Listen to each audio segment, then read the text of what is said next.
all in favor. That was the result from Woodbury County's Board of Supervisors meeting as they considered a year-long moratorium on the construction of data centers on county land. Now, KTIV's Nathan Price was at that meeting. He joins us live in studio tonight with more on the developments unfolding there. Nathan, what can you tell us? Yeah, well, Jessica, the Board of Supervisors meeting was well attended as people came out to weigh in on the future of data centers in Woodbury County.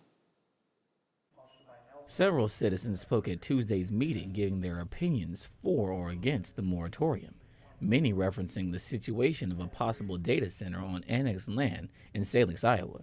Those against the moratorium say it hinders economic growth. Everybody to Salix, there's not one person, I can't say one, there's very few that actually live in the community that work there. Every one of them have to go somewhere. Most of them don't even live there year round. They live somewhere else. What about the people that have kids that need opportunities for their kids? We're running scared for no reason. Those in favor of the moratorium says it offers more time to explore the issue without making hasty decisions. We need to be wise about how we do these things, and we need to put them in the right place. A moratorium does not say we're not willing to do business. It says we are going to do the studying that needs to be done so that we can do business right. Ultimately, the board voted 5-0 to approve the 12-month moratorium.